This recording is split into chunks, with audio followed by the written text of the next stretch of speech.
sagesse, d'intelligence, de connaissance et de crainte de Dieu. Saint-Esprit. En réalité dans l'ordre, oh oui c'est toi, souffle du Dieu vivant. Saint-Esprit. Oh oui, soleil levant. Bien-aimés, bonjour. Je suis le pasteur Pujol Catherine, encore une fois placé ici devant vous dans le cadre de notre émission La Bible ouverte. La Bible ouverte, c'est cette émission qui vous amènera à pouvoir dire un jour que vous avez lu la Bible ne serait-ce qu'une fois dans votre vie. C'est des enseignements qui vous réconcilient avec la parole de Dieu. C'est une façon de vous amener à mener une vie chrétienne victorieuse, bien-aimés. Vous savez que sans Jésus, vous n'êtes rien. Sans Jésus, on n'est rien. Sans Jésus, on ne peut rien. Donc, la véritable sagesse, c'est de connaître Jésus. Et Jésus, c'est sa parole. Vous ne pouvez pas fonctionner avec Jésus tout en sachant qu'il est la parole et ne pas connaître sa parole. Et c'est ça le but de cette émission. Soit je pars de la Genèse à l'Apocalypse comme je le fais, soit j'interromps pour vous montrer les qualités qu'un chrétien doit avoir. Ce que Jésus aime, c'est toujours connaître la parole de Dieu, connaître comment Dieu aimerait qu'on marche avec lui. Il faut savoir, bien aimé, que quand on fonctionne avec quelqu'un, quand on vit même dans la maison de quelqu'un, la sagesse aimerait qu'on apprenne à connaître cette personne, à savoir ce que la personne aime et ce que la personne n'aime pas. Et c'est ça. Des personnes qui fonctionnent simplement d'une manière anarchique, oh, ils s'attendent à ce que, bon, parce que vous êtes amis, parce que vous devez simplement marcher comme eux ils veulent, ou alors ils ne prennent pas la peine de savoir que s'ils posent telle action, ça ne va pas vous plaire, et tout ça, c'est le manque de sagesse, bien aimé. Et nous devons être sages et connaître Jésus, connaître comment nous pouvons marcher en étroite collaboration avec Jésus. Nous allons faire une petite pause et je serai à vous dans un peu de temps. Restez scotchés.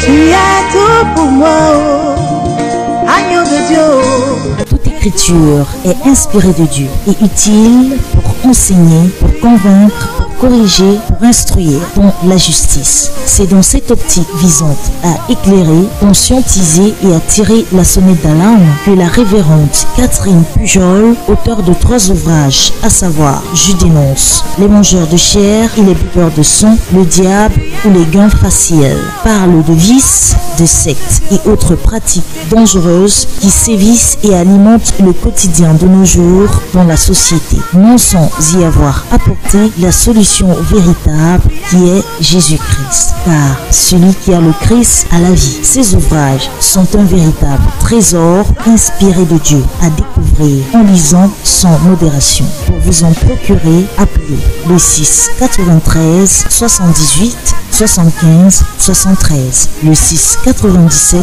09 92 35. Lisez et demeurez bénis. Il y a moi, personne devant moi, il y a tout pour moi. Voilà, bien-aimés, je suis de nouveau là. Comme je vous dis toujours, je ne fais pas le direct.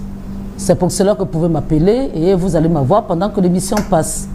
Et j'envoie les enregistrements dans YouTube ou alors Facebook à YouTube de telle manière que si vous ne comprenez pas quelque chose, voilà le but. Je les envoie justement pour cela, pour que vous puissiez enregistrer et réécouter.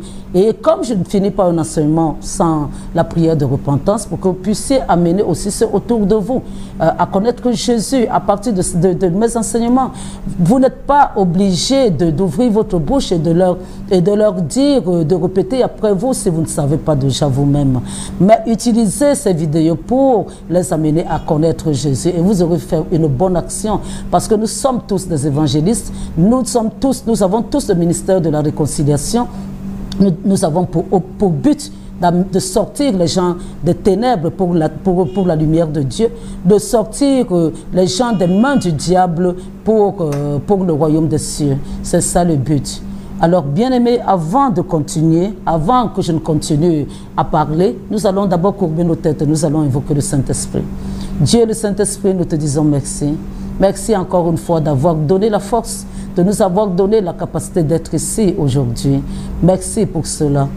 Passe par ma bouche pour parler à tes enfants. Je ne suis qu'un vase, je ne parle pas de moi, je ne suis même pas là pour cela. Et puis, parler de Dieu, c'est une responsabilité qui est très très importante. Si tu ne m'aides pas, je ne saurais pas. Donc alors, sois au contrôle, utilise-moi, parle-moi dans le cœur pour que je puisse dire ce que tu veux et touche les cœurs de ceux-là qui doivent écouter.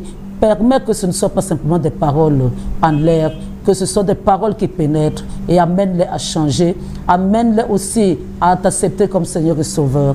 Merci Dieu le Saint-Esprit. Merci pour ton amour, pour ta miséricorde. C'est au nom de Jésus que j'ai prié. Amen. Donc alors, bien-aimés, je vous avais dit que je faisais d'abord une halte pour... je cessais de parler un peu de votre comportement, de comment Dieu aimerait que vous vous comportiez, et pour revenir à la Bible, parce que cette émission s'intitule « La Bible ouverte ». Alors, bien-aimés, je ne peux pas abandonner et commencer à faire simplement d'autres enseignements alors que j'ai une feuille de route. Cette feuille de route, c'est de partir de la Genèse à l'Apocalypse. Je ne sais pas combien de temps ça va nous prendre, mais Dieu est au contrôle. Donc alors, bien aimé, on avait fini avec le chapitre 16, la dernière fois. Aujourd'hui, nous allons attaquer le chapitre 17. Je vous conseille d'acheter les livres. Vous connaissez mon franc-parler. Vous connaissez mon amour pour Dieu.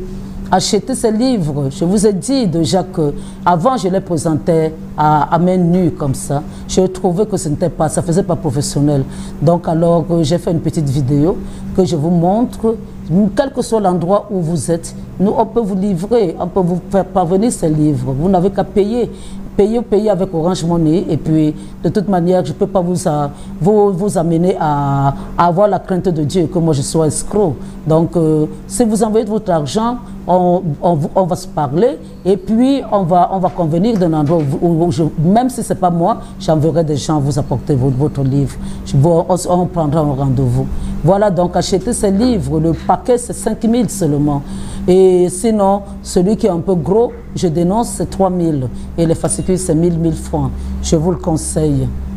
Et je vous conseille aussi d'attacher vos finances à Dieu. C'est-à-dire que, pas attacher votre finance à Dieu, non. Remettre vos finances entre les mains de Dieu. Remettez vos finances entre les mains de Dieu. Vous qui m'appelez tout le temps, qui dites tout le temps que rien ne marche et tout cela, bien aimé, c'est parce que vous ne payez pas vos dîmes. C'est parce que vous ne payez pas vos dîmes.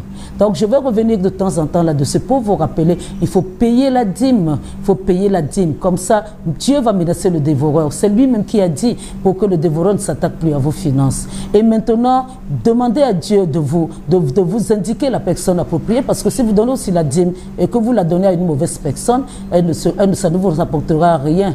Et donc alors, donner la dîme à la personne que Dieu mettra dans votre corps. Et puis ce que je voulais vous dire, c'est que même si vous n'arrivez pas à prier, à demander à Dieu, observez simplement, si vous donnez une fois, 2 fois, 3 fois, votre vie continue toujours à être la même, alors il faut changer, il ne faut plus donner à la même personne. Mais toujours est-il dit, bien aimé, que je ne suis pas en train de vous baratiner pour que vous me donniez la dîme, je suis en train de vous dire que impliquez Dieu dans vos finances et vous allez voir que le dévoreur ne pourra plus vous toucher. L'esprit de pauvreté s'en ira. Et tout cela, toutes ces choses-là, là où le diable essaie de vous coincer, là, ça ira, bien aimé, ça ira. Ça, c'est le secret de la prospérité. Tu veux être riche, implique Dieu dans tes affaires. Voilà ce que j'avais encore à vous rappeler aujourd'hui. Donc, bien aimé, la Bible nous dit, Genèse chapitre 17, à partir du verset 1. Lorsque Abraham fut âgé de 99 ans, l'Éternel apparut à Abraham et lui dit, « Je suis le Dieu Tout-Puissant, marche devant ma face et sois intègre. » C'est déjà, vous voyez que Abraham parle avec Dieu. Ce n'est pas la première fois que Dieu lui apparaît.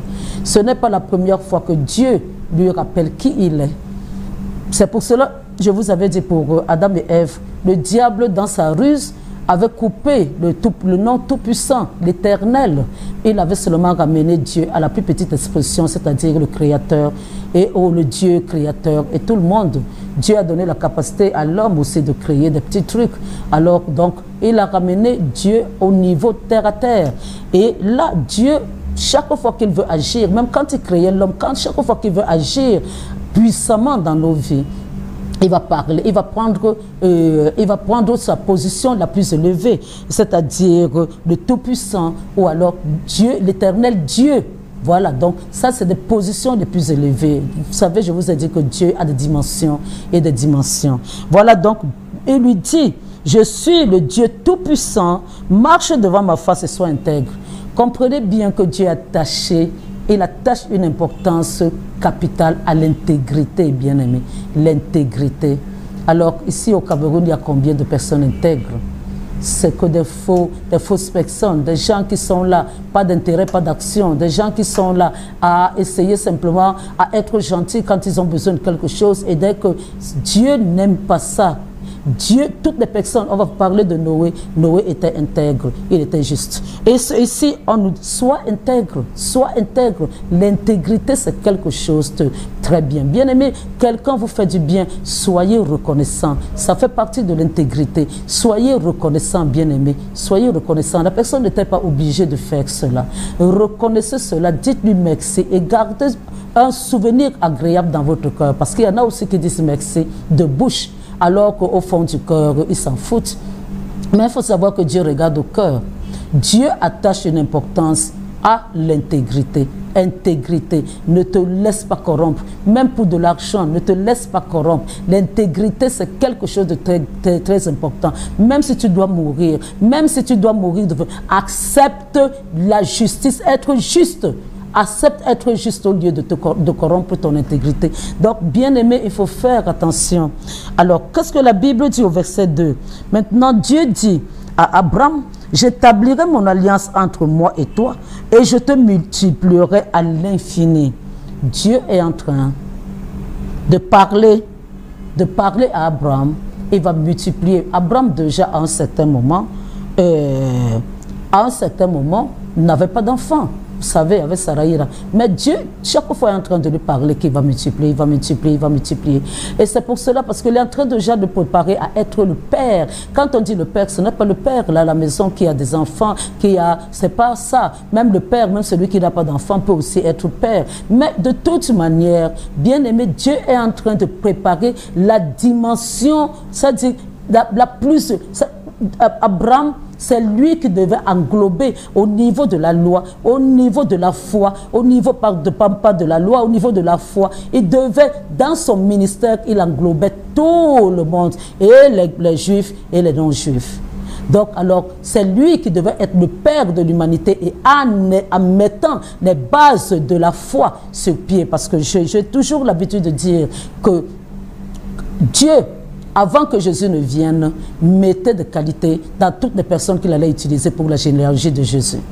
Il mettait telle qualité, parce qu'il savait que ces personnes allaient donner des gènes, ils allaient donner de leur gène, de leur ADN, allaient affecter Jésus en tant qu'être humain, parce que Jésus était aussi 100% humain sur la terre. Donc, il ne pouvait pas faire n'importe quoi, il ne pouvait pas choisir n'importe qui.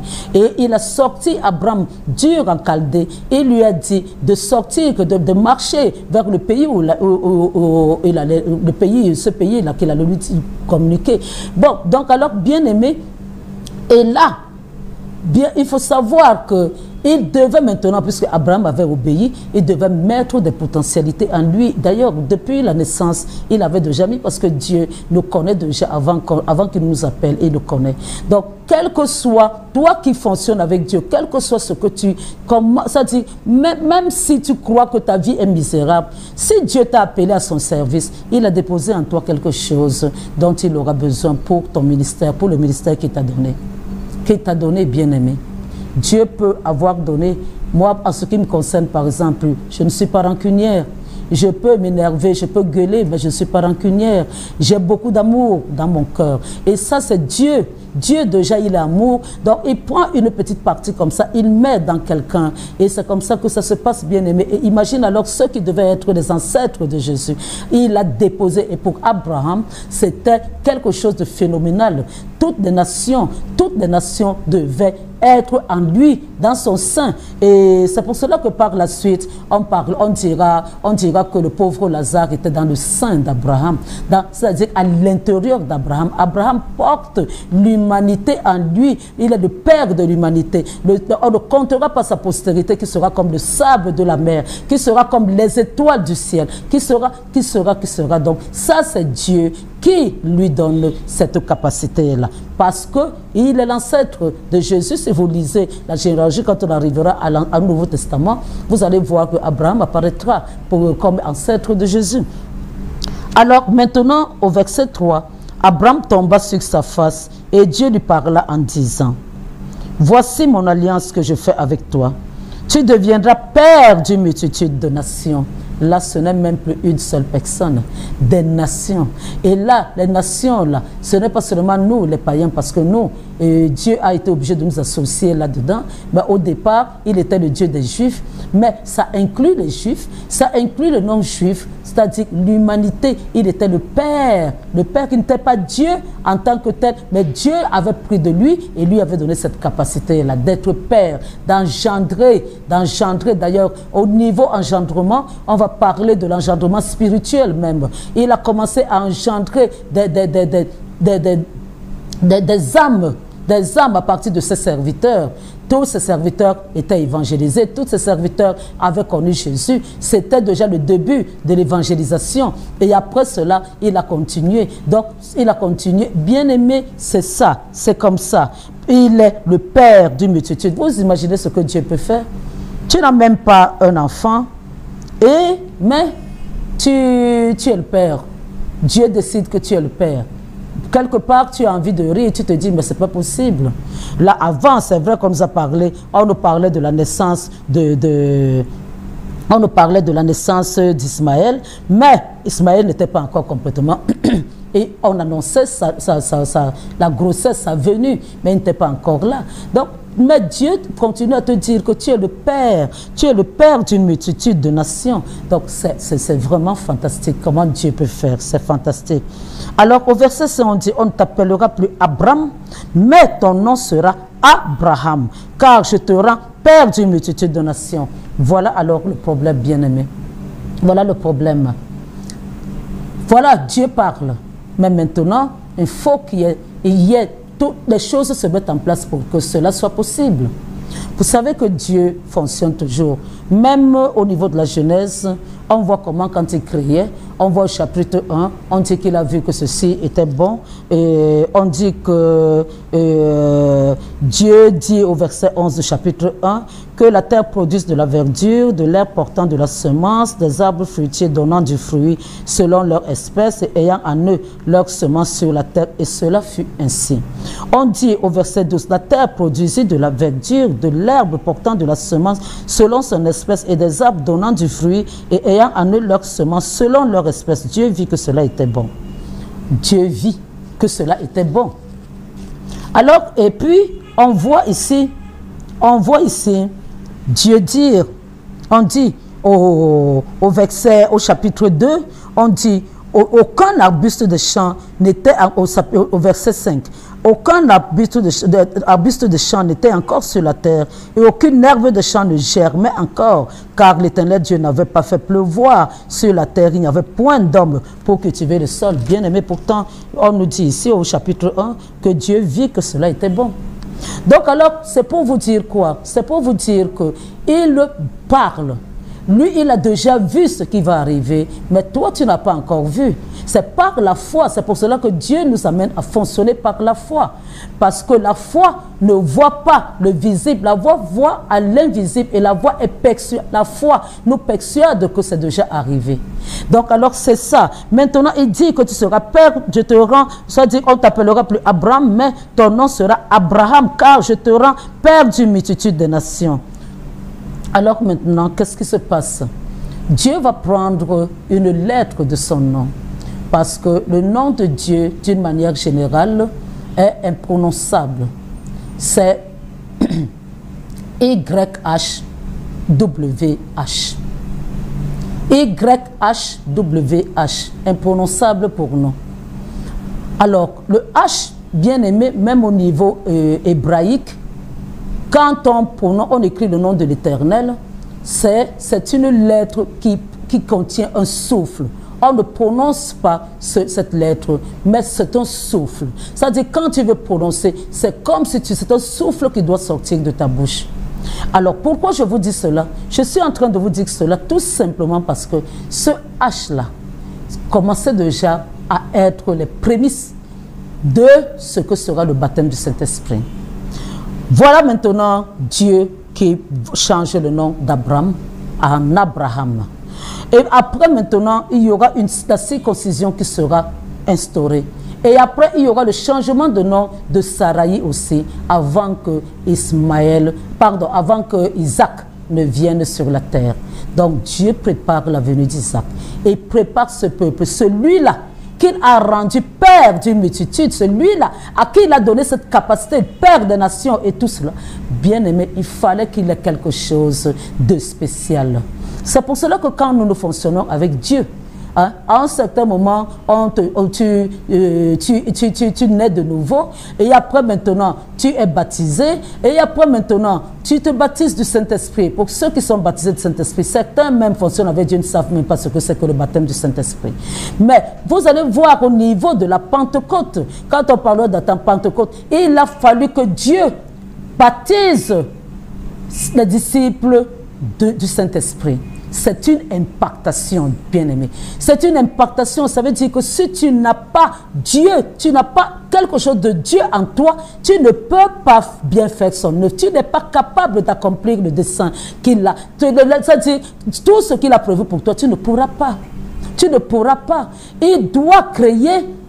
Il doit créer le monde, il doit être le père d'une multitude. De lui doit sortir celui qui sera le géniteur de ceux-là qui vont constituer Israël. Alors, bien aimé, ça ne peut pas être un homme ordinaire qui devait faire cela. Il fallait que ce soit quelqu'un qui ait quelque chose de Dieu, qui soit impacté par Dieu lui-même, qui puisse faire cela. Alors il fallait que le nom d'Abraham soit changé à Abraham. Et maintenant je vous explique cela. Pourquoi encore? Parce que c'est la partie importante de cet enseignement. Je vais vous expliquer cela parce que quand on arrivera encore à la Pentecôte, quand il y a eu le vent impétueux, quand l'Esprit est venu se déposer comme des lames de feu sur les disciples, nous allons voir, bien aimé, que après, quand ils sont sortis, ils ont été capables d'imposer les mains et il y avait des gens qui étaient baptisés du Saint-Esprit.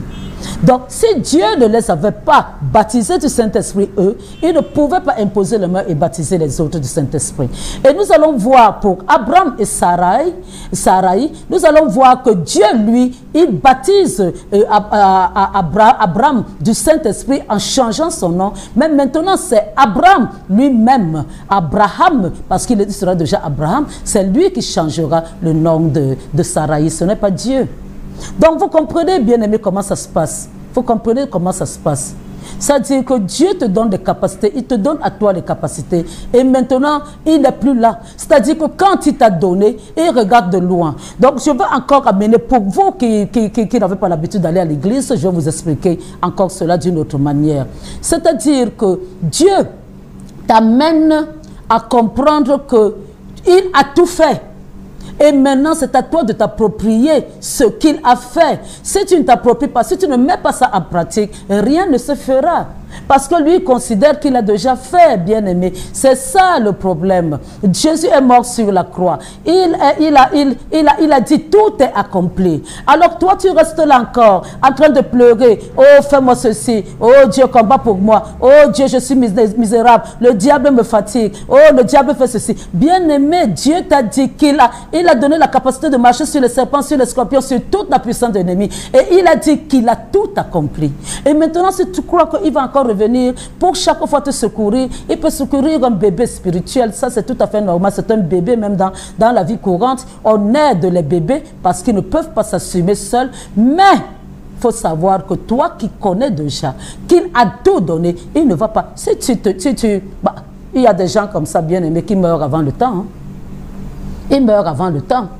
Hein? Et quand ils vont arriver, Dieu les voit bien.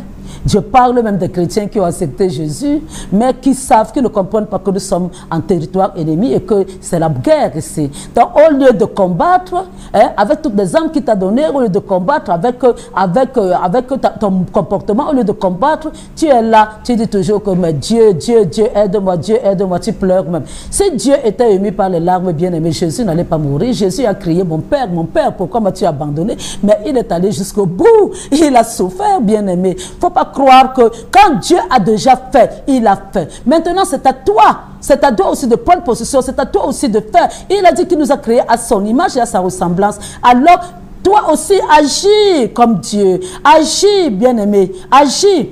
Moi, j'ai été dernièrement, je prends toujours des exemples qui me concernent, et puisque je me connais, j'ai été dernièrement à une réception, bien aimée, une réception, et il y avait des tentes, on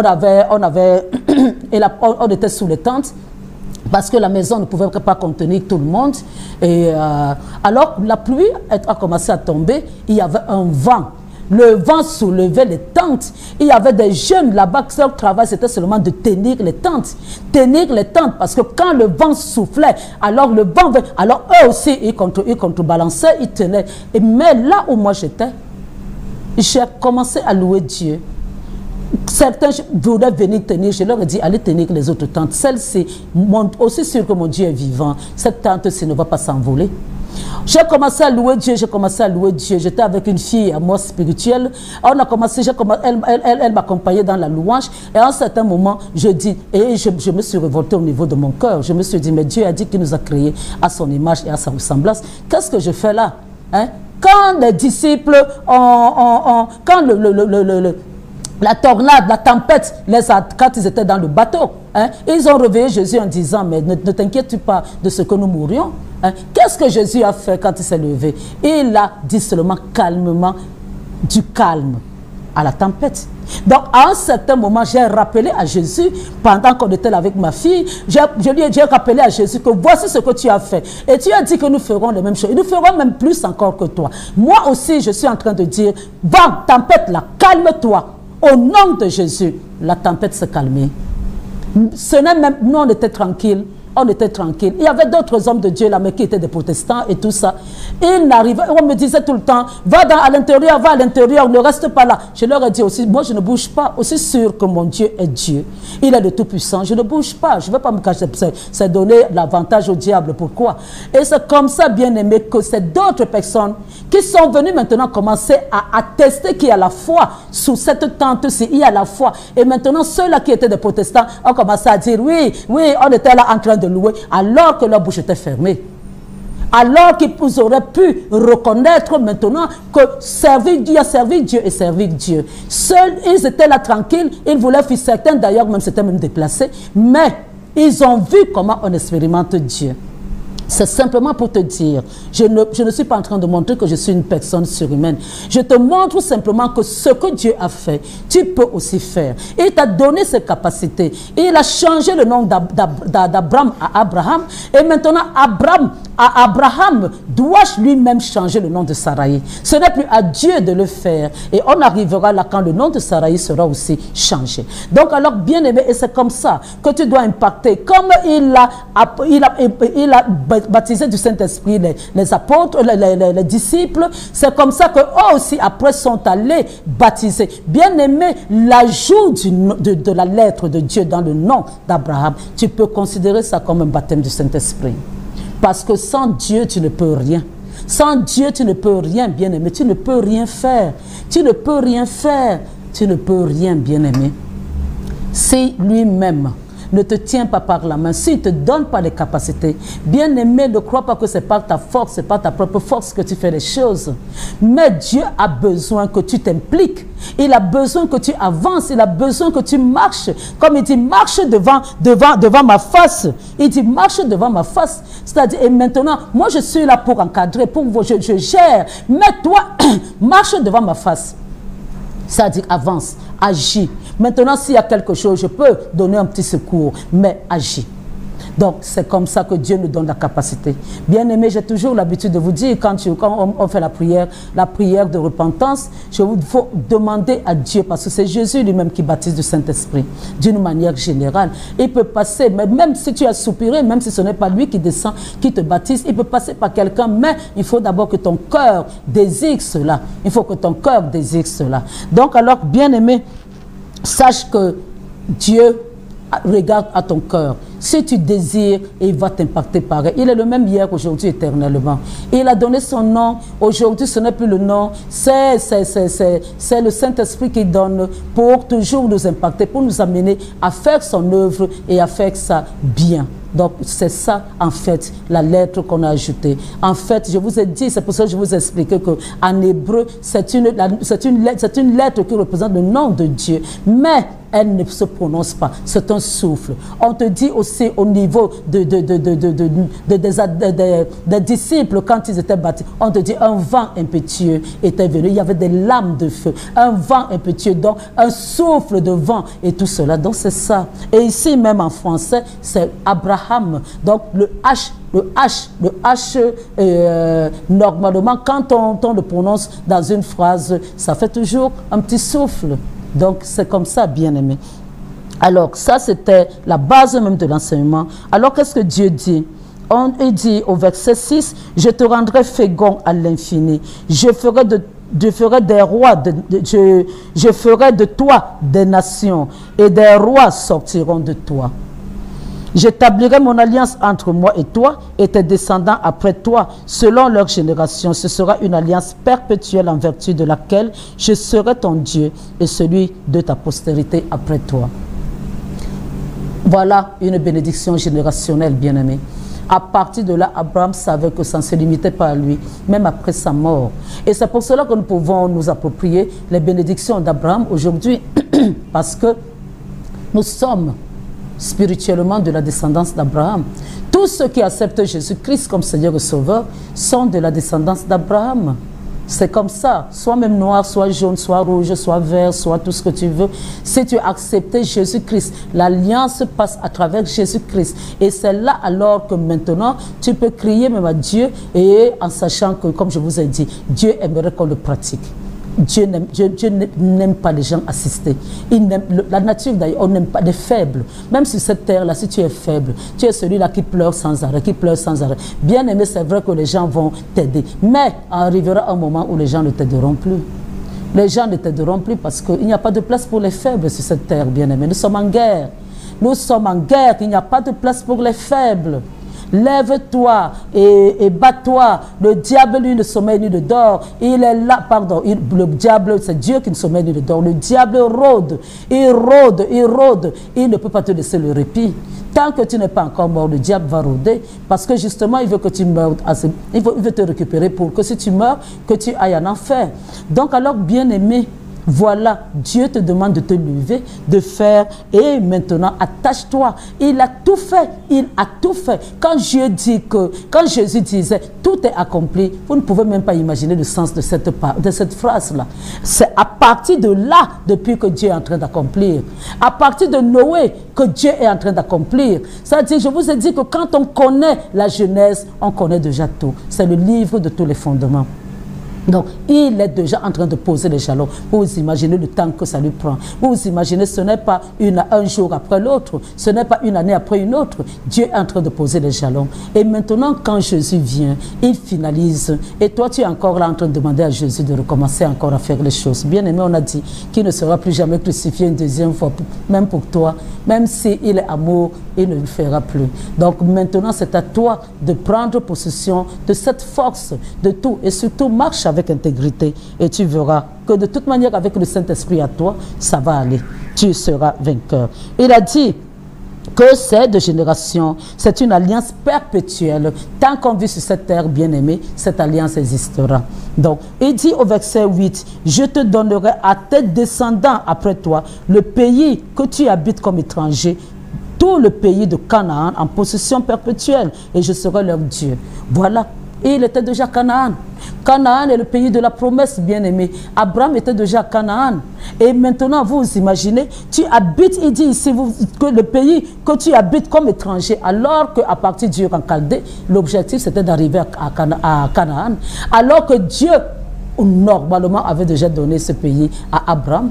Mais, comme il y a toujours des difficultés dans tout, bien-aimé, tu ne t'attends pas, ne crois pas que tout est cuit, que on va seulement, même si on te donne la nourriture, même si on te donne la nourriture et que tu as faim. Prenons simplement un exemple, je dis bien, il y a des gens qui écoutent parmi vous qui ne partaient même pas à l'église. Je vous explique ça d'une manière terre à terre. Bien-aimé, tu as faim, tu veux qu'on te donne à manger, on prépare un bon plat, le plat que tu aimes, l'odeur est là, ça te met en appétit. On met une assiette, on te pose là-dedans, devant toi, bien-aimé. Si tu ne fais pas l'effort de prendre ta cuillère, de prendre dans l'assiette la nourriture et de la mettre dans la bouche, tu vas mourir de faim, n'est-ce pas? Tu es d'accord avec moi? Donc, même si on te donne, il faut que tu fasses ta part. Donc, maintenant, Dieu a donné Canaan, mais Canaan était occupé. Et c'est ce qui se passe. C'est ce qui se passe dans notre vie spirituelle. Dieu te dit, je vais faire ceci, je vais faire cela. Alors, je vais te donner ceci, Tu es content. Dieu a dit qu'il va me donner. Dieu a dit qu'il va faire ceci. Dieu a dit, Dieu a dit, Dieu a dit, Dieu a dit. Mais maintenant, alors, mon cher ami, Dieu a déjà mis, toutes les dispositions sont là. Qu'est-ce que toi tu fais pour rentrer en possession de ce que Dieu t'a donné? C'est de ça qu'il s'agit. Tu dois absolument rentrer en possession de ce que Dieu t'a donné. Si tu ne rentres pas en possession, rien ne se fera bien. Pourtant, Dieu a parlé. Dieu a parlé, Dieu t'a dit. Si tu ne t'es pas trompé, Dieu t'a dit. Hein? Et il te dit ici, il dit, de pays que tu habites comme étranger, Dieu lui avait déjà donné ce pays. Mais maintenant, pour prendre possession de ce pays, il fallait qu'il se batte.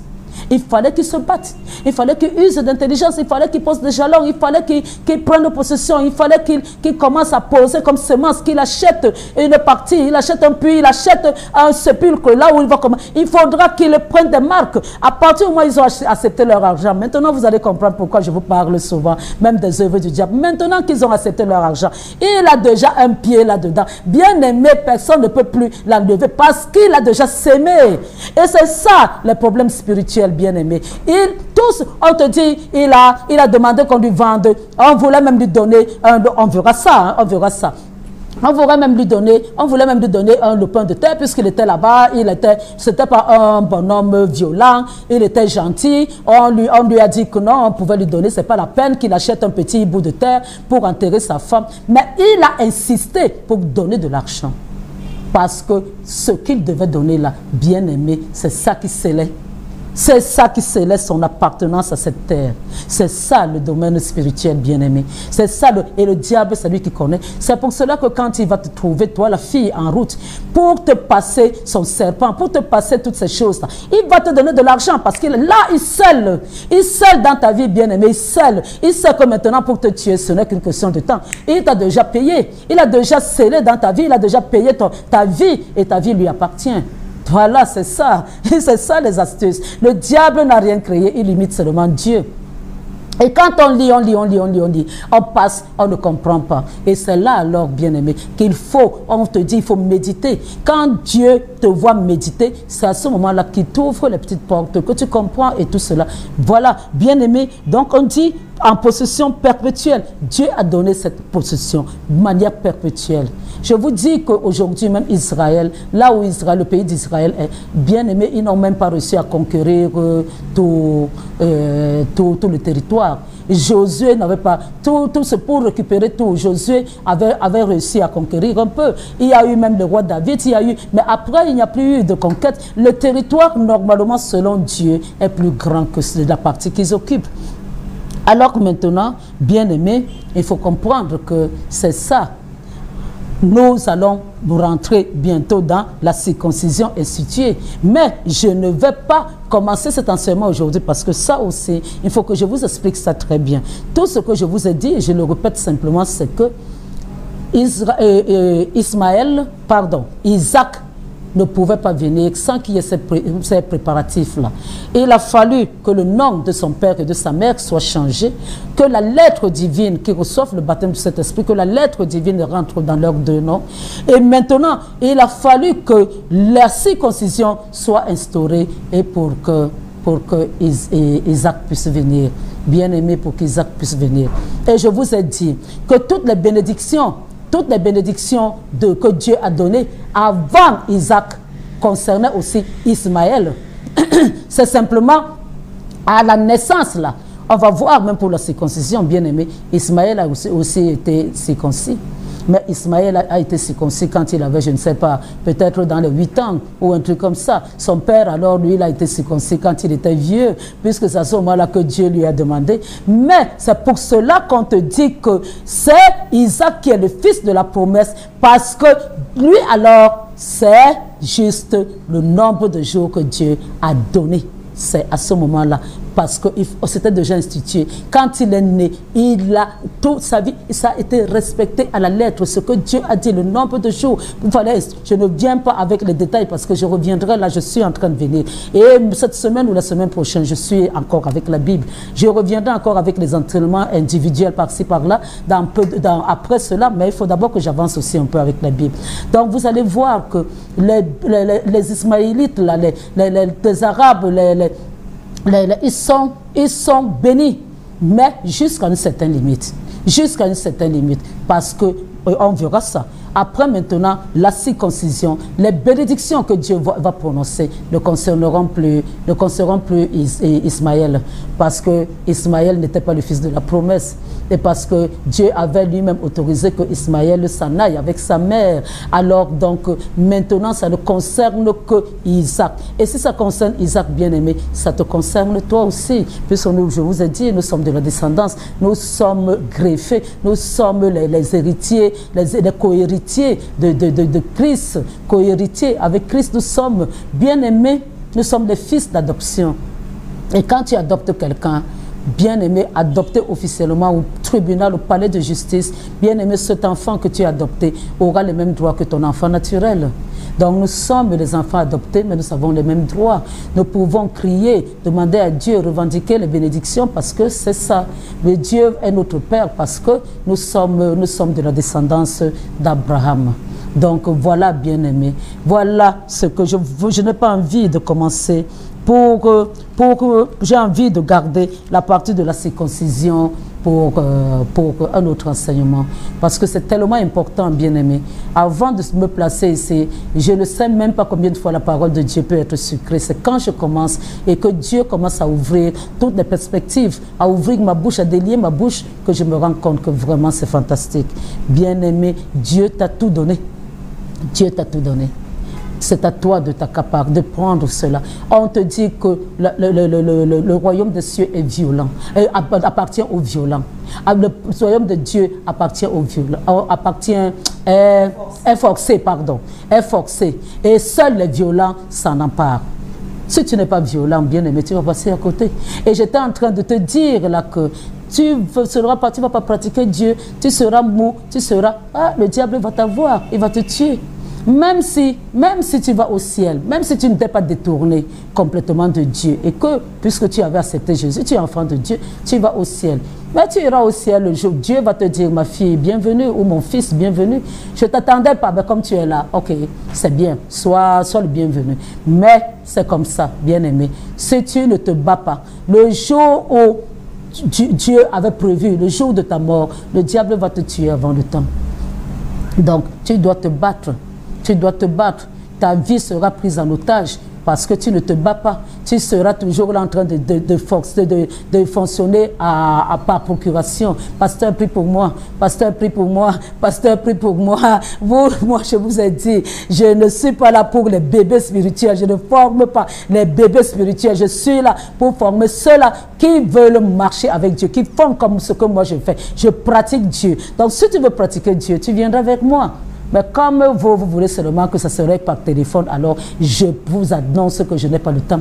Et je n'ai pas le temps. J'aurai le temps pourtant de vous accueillir et de discuter avec vous, de vous parler de Dieu, de vous montrer par rapport à votre problème. Mais je n'aurai jamais le temps de vous envoyer des messages. Je suis assise là, j'écris pour vous. Non, bien-aimé, non, non, non. Vous n'achetez même pas mon crédit, alors. Donc, vous n'achetez même pas donc, alors, bien-aimé, je refuse cela. Vous faites votre part, je fais ma part. C'est comme ça que ça se passe. Et c'est comme ça qu'on grandit. C'est comme ça qu'on endurcit. Donc, je vais arrêter là, bien-aimé.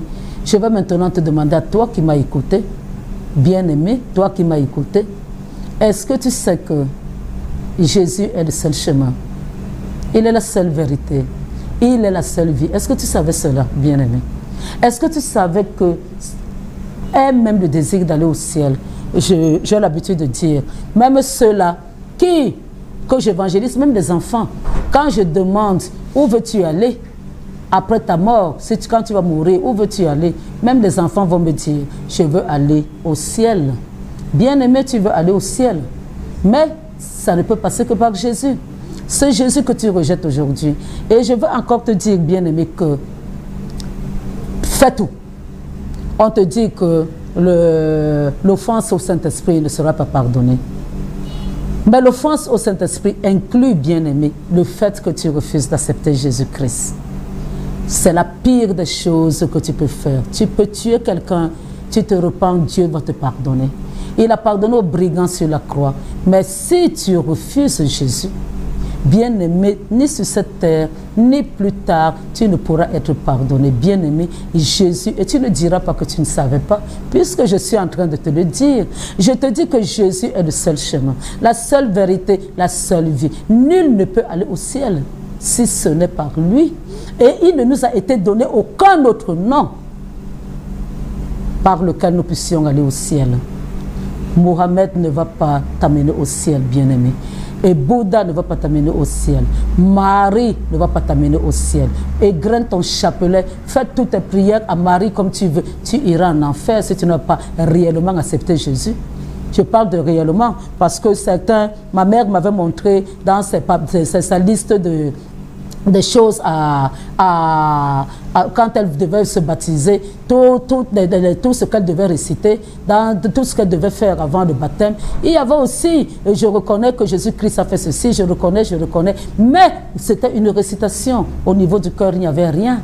D'ailleurs, Dieu a fait en sorte qu'elle puisse se repentir et qu'elle puisse accepter Jésus avant d'aller au ciel. Gloire à Dieu. Mais c'est pour te dire que si tu n'acceptes pas Jésus, bien-aimé, ton cas est décidé, il est scellé.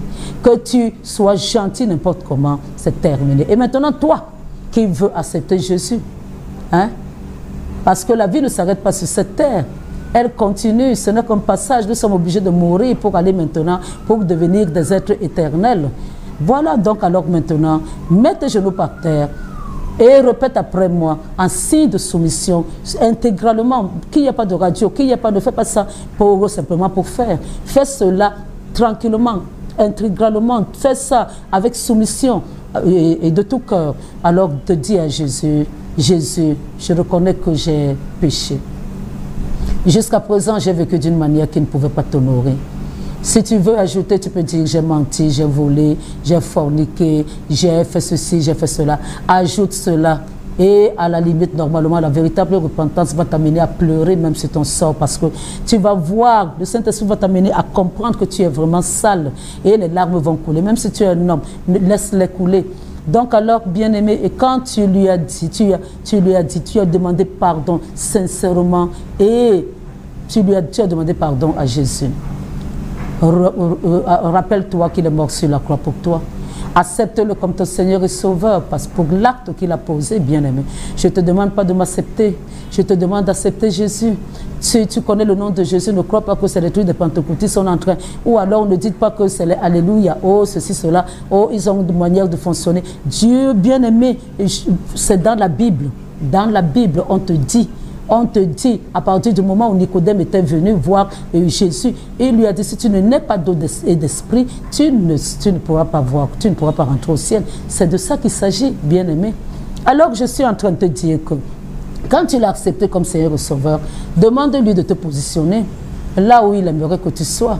Demande-lui de t'aider à connaître la vision qui t'a assignée sur cette terre, parce que tu n'es pas un accident, tu n'es pas un hasard, il t'a voulu, même si tu es né d'un inceste, même si tu es né d'un viol, même si tu es né, si tu existes sur cette terre, c'est que Dieu a accepté cela, c'est que Dieu a voulu.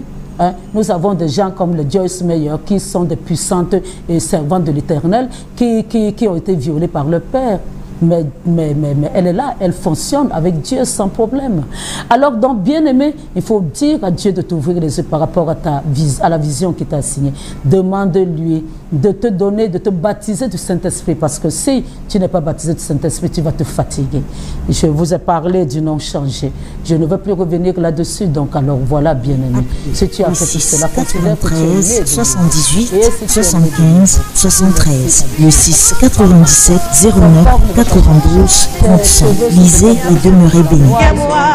Personne devant moi, il y a tout pour moi.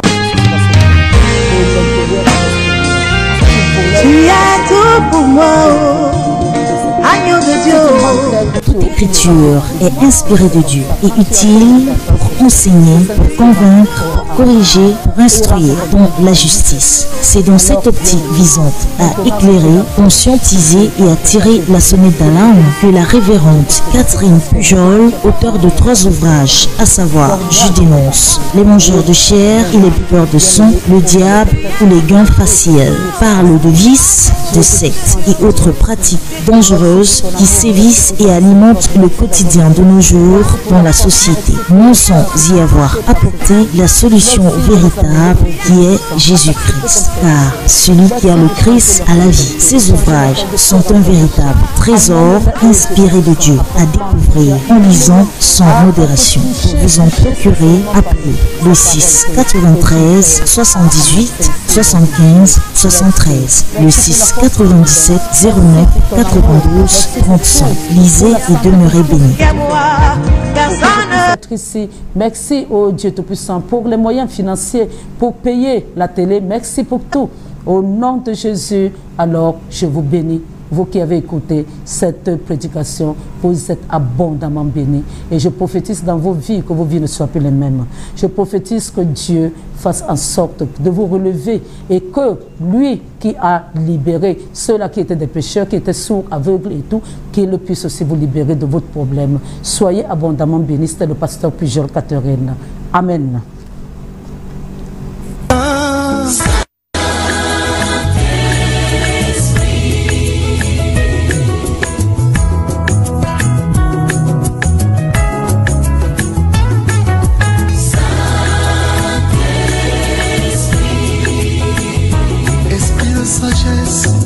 D'intelligence, de connaissance et de crainte de Dieu.